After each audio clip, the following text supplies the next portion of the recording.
Hello everyone. चलिए आज हम बात करते हैं एसएससी का एलडीसी के क्वेश्चन पेपर के बारे में, जो 2016 में जो एसएससी में जो पूछा गया है उसके सेंटेंस इम्प्रूवमेंट को देखते हैं। ठीक है, ये एसएससी एलडीसी के लिए जिसको सीएचएसएल भी कहा जाता है, इसका सेट 1 है। ठीक है, इसके पहले आपको इम्प्रूवमेंट का एक वीडियो और बना के भेजा गया था जो सीजीएल का है, आप उसको देख लेंगे। वो सीजीएल का आपका सेंटेंस इम्प्रूवमेंट है। ऐसे ऐसे आपको सीजीएल का, सीपीओ का, एलडीसी का, एमटीएस का एरर इम्प्रूवमेंट और फिलर का वीडियो आपको प्रोवाइड कराया जाएगा और कंप्लीट कंसेप्ट का भी डिस्कशन किया जाएगा कि कौन से क्वेश्चन के साथ कैसा कंसेप्ट अप्लाई किया जाएगा। ठीक है, आपको रटना नहीं पड़ेगा। तो इस पर चलिए अगर हम बात करते हैं, सबसे पहले आज आप फर्स्ट क्वेश्चन के बारे में बात करें। देखिए, आप अगर इस चैनल को पहली बार देख रहे हैं तो बिना स्किप किए हुए, बिना स्टॉप किए हुए आप लास्ट तक देखेंगे। ठीक है, और आप अभी तक इस चैनल को आपने अभी सब्सक्राइब नहीं किया है तो ज़रूर कर लेंगे और बेल की आइकन को भी प्रेस करेंगे क्योंकि आपको नोटिफिकेशन मिल जाए। और इस चैनल पर आपको एडिटोरियल भी प्रोवाइड कराया जाता है, द हिंदू का वोकैबुलरी भी दिया जाता है।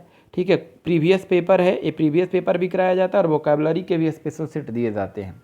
तो आप इसे केयरफुली होकर बिल्कुल सावधानीपूर्वक देखेंगे। अपने कॉपी पर इसे आप लिख भी सकते हैं, इसके कंसेप्ट काफ़ी इंपॉर्टेंट है और ज़्यादा से ज़्यादा केयरफुली होकर इसे देखिए आप। चलिए पहला क्वेश्चन के बारे में बात करते हैं। तो लिखा है the unfortunate old man. Unfortunate किसको कहते हैं? जिसका भाग्य खराब हो। फॉर्चुनेट मतलब होता है भाग्यशाली, बलवान भाग्य का, और अनफॉर्चुनेट मतलब कहा जा सकता है भाग्यहीन व्यक्ति, दुर्भाग्यहीन व्यक्ति, मतलब दुर्भाग्य व्यक्ति, भाग्यहीन व्यक्ति जिसका भाग कमज़ोर हो। अनफॉर्चुनेट ओल्ड मैन, वह बूढ़ा व्यक्ति जो अनफॉर्चुनेट है यानी अपने भाग्य का कमज़ोर है। वाज नॉक, ठीक है, वाज नॉक, देखिए पास्ट में है, पैसिव वॉइस में है, वाज के बाद भीतरी है, वाज नॉक। ठीक है, away by the rash driver. इसमें अगर देखा जाए तो अनफॉर्चुनेट ओल्ड मैन ये सब्जेक्ट की भूमिका में है, ये सब्जेक्ट है, वाज नॉक वर्ब है। अब देखिए वाज नॉक के बगल में जो अवे बाई है ना, इसको देखिए अलग रंग से किया गया, इसी को इम्प्रूव करना है कि यहाँ नॉक के बाद बाई रहेगा कि नहीं रहेगा। ठीक है, रैश ड्राइवर, रैश किसको कहते हैं? उदंड को कहा जाता है, अभिमानी को कहा जाता है। ठीक है, तो जो उदंड ड्राइवर था, जो रैश ड्राइवर था, उसने कुछ बूढ़े व्यक्ति को, अनफॉर्चुनेट ओल्ड मैन को कुछ किया था। अब देखिए अगर आप इसको ध्यान से समझिएगा तो यहाँ दिया गया है कि देखिए नॉक है, यहाँ पे नॉक के साथ क्या होता है, जैसे देखिए पहला ऑप्शन नॉकआउट होता है, यहाँ देखिए ध्यान से इसको देखिएगा, दिखेगा आपका नॉक ऑफ होता है, एक नॉक बाई होता है। तो इसमें अगर ध्यान से देखिए तो ये दो फ्रेज दिया गया है, ये दोनों फ्रेज के ध्यान से देखिए। नॉक ऑफ का मतलब होता है जान से मार देना और नॉकआउट का मतलब होता है सर पर चोट मारकर बेहोश कर देना। ठीक है, अब कोई पूछे कि सर बाई के बारे में डिस्कशन क्यों नहीं हो रहा है, तो बाई के बारे में इसलिए डिस्कशन नहीं हो रहा है कि यहाँ पैसिव वॉइस में, और पैसिव वॉइस में है तो बाई तो पहले से ही रहेगा, बाई का तो रहना जरूरी ही है। इसलिए ध्यान से देखिए, नॉक ऑफ, ठीक है, जान से मार देना, नॉकआउट मतलब होता है सर पर चोट मारकर बेहोश कर देना। एक्टिव वॉइस में रहेगा तो इसके बाद बाई नहीं लगेगा, लेकिन पैसिव वॉइस में है तो इसके बाद बाई का लगाना जरूरी हो जाता है।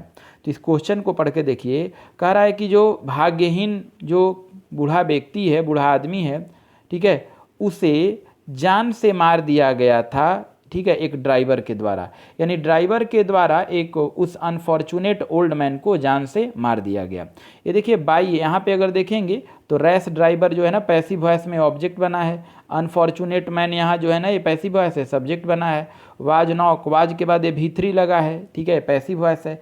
तो आपके दिए गए ऑप्शन के हिसाब से आप अगर देखिए तो नॉक के बाद ऑफ आएगा क्योंकि जान से मारा होगा। तो पहला लिखा नॉकआउट, नॉकआउट तो मतलब होता है सर पर चोट मारकर बेहोश करना। यहाँ पर ऐसे सर पर, यहाँ कोई हेड की बात ही नहीं हो रही है, सर की कहीं चर्चा ही नहीं हो रही, इसीलिए इसका लेना बिल्कुल बेवकूफ़ी है, होगा नहीं। देखिए यहाँ पे ध्यान से देखिएगा, आपको विजिबिलिटी थोड़ा यहाँ ध्यान से देखना होगा। ऑफ बाई, ऑफ लग सकता है क्योंकि नॉक यहाँ पहले से और ऑफ लगाइएगा तो हो जाएगा नॉक ऑफ, मतलब जान से मार देना। ठीक है, हो सकता है। नॉक के बाद बाई, बाई तो होगा लेकिन यहाँ एक प्रीपोजिशन का होना जरूरी है। ठीक है, नॉकआउट होता है, नॉक ऑफ होता है। तो कह रहा है कि ये जो अनफॉर्चुनेट व्यक्ति है, ठीक है, उसको ड्राइवर के द्वारा जान से मार दिया गया, ड्राइवर ने उसकी जानें ले ली। तो ऐसे कंडीशन में इसका आंसर देखिएगा तो बॉय होगा, यानी नॉक के बाद ऑफ होगा, और पैसिव वॉइस में है तो इसके बाद बाई होगा। बिल्कुल केयरफुली होकर आप इस वीडियो को देखिए, काफ़ी इंटरेस्टिंग है, काफ़ी कंसेप्चुअल है, आपको बिल्कुल सब समझ में आएगा। चलिए सेकेंड क्वेश्चन के बारे में अब बात करते हैं। देखिए सेकेंड क्वेश्चन के बारे में कुछ वर्ड यहाँ पे पहले देख लीजिए। हैबिचुएटेड मतलब ही होता है आदी होना। जैसे देखिए अभी लॉकडाउन का पीरियड है, लॉकडाउन में आप हैबिचुएटेड हैं कि हम इस चैनल को प्रत्येक दिन खोलेंगे हर दिन और इसके एडिटोरियल या सारे वीडियो को देखेंगे, तो अभी आपके अंदर हैबिचुअल एक्शन हो गया है।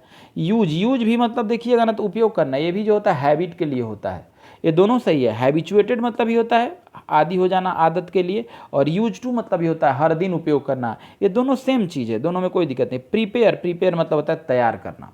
अब इसी पर क्वेश्चन है, लिखा है कि एक व्यक्ति को should get train to prepare, ठीक है, वंस ऑन ब्रेकफास्ट। ये देखिए ट्रेन मतलब तो प्रशिक्षण करना होता है, ये तो ट्रेनिंग देने के सेंस में होता है, जैसे पुलिस को ट्रेनिंग दी जाती है, ठीक है, या फिर किसी जो लोग नहीं जानते हैं उसको किसी के बारे में ट्रेंड किया जाता है। तो यहाँ तो लिखा है कि एक व्यक्ति को शुड गेट, उसको प्राप्त करना चाहिए, प्रीपेयर मतलब बनाने के लिए, वंस ऑन ब्रेकफास्ट, खुद की अपनी, ठीक है, ब्रेकफास्ट मतलब एक तरह से भोजन की बात हो रही है। तो ब्रेकफास्ट बनाने के लिए आदमी ट्रेन थोड़े होगा, ट्रेन तो नहीं होगा, ट्रेन तो प्रशिक्षण के लिए होता है, तो यहाँ गलत है।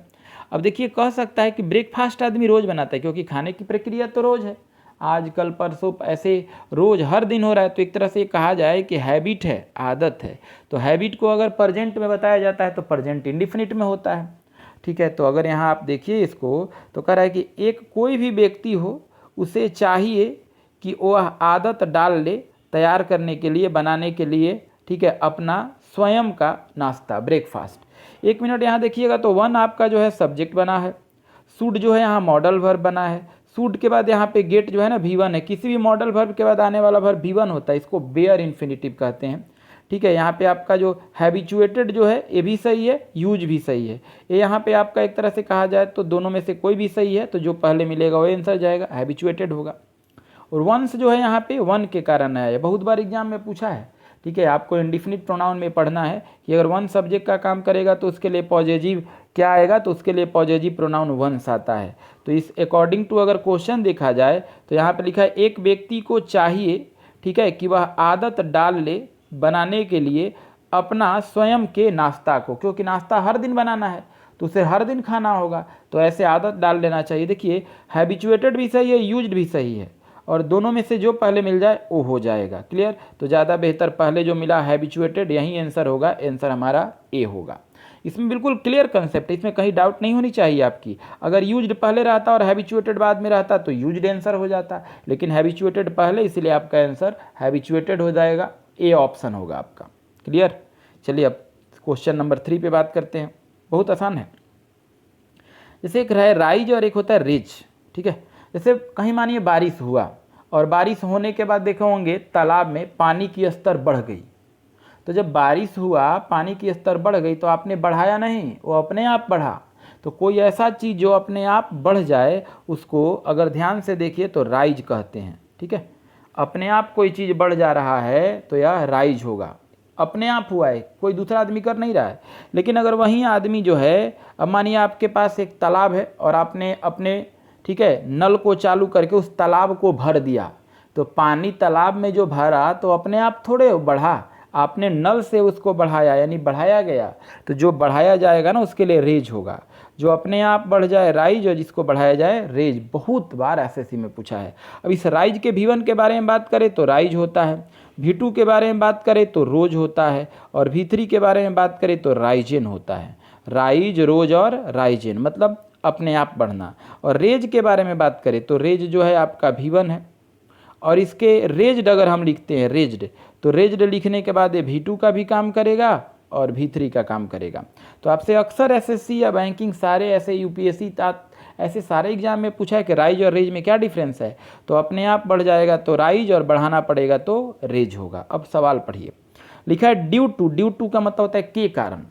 Due to heavy monsoon, heavy monsoon मतलब बहुत ज़्यादा बारिश होने के कारण, मानसून बारिश के सेंस में है, ठीक है। सोवर मतलब होता है प्रदर्शित होना, तो कह रहा है बहुत ज़्यादा मानसून प्रदर्शित होने के कारण द वाटर जो पानी है इन डैम में, ठीक है, रोज अनदर 2 फीट। तो अब जरा सोचिए, कह रहा है क्या, हैवी मानसून आ जाने के कारण, हैवी मानसून बहुत ज़्यादा बारिश होने का, मानसून क्या है बारिश के सेंस में है, तो बहुत ज़्यादा अगर मानसून आएगी, ज़्यादा बारिश होगी, तो अब बताइए बारिश आपने किया नहीं, अपने आप हुआ है, तो जब अपने आप हुआ होगा तो डैम में उसका पानी इकट्ठा होगा, तो जब डैम में पानी उसका इकट्ठा होगा तो अपने आप डैम की पानी का स्तर बढ़ेगा। तो ये लिखा है कि water in the dam, dam में जो पानी है रोज अनदर फीट, ठीक है, और फीट बढ़ गया, ठीक है, 1 2 फीट 3 फीट जो ही होगा बढ़ा होगा। तो जो अपने से बढ़ता है उसके लिए मैंने बोला था ना राइज, इसका V2 रोज होता है। तो इसमें देखिए रोज पहले से ही लिखा हुआ है, रोज अनदर फीट, सही है। अब ऑप्शन से चेक करते हैं, ऐसे क्वेश्चन सही है।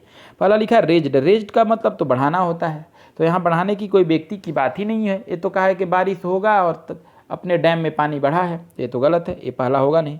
दूसरा में लिखा है रेज्ड, रेज्ड होगा नहीं, मैंने कहा है ना कि रेज होता नहीं, ये बढ़ाना होता है। हैड राइजन, ठीक है, हैड राइजन अफ्लॉट। अब कोई पूछे कि हैड होगा, देखिए हैड यहाँ बहुत समझने वाली बात है। एक हैड है पास्ट परफेक्ट हो गया, और रोज हो गया वो सिंपल पास्ट हो गया, ठीक है। तो यहाँ पे जो है ना ड्यू टू कारण परिणाम है, कारण परिणाम, रीजन और रिजल्ट।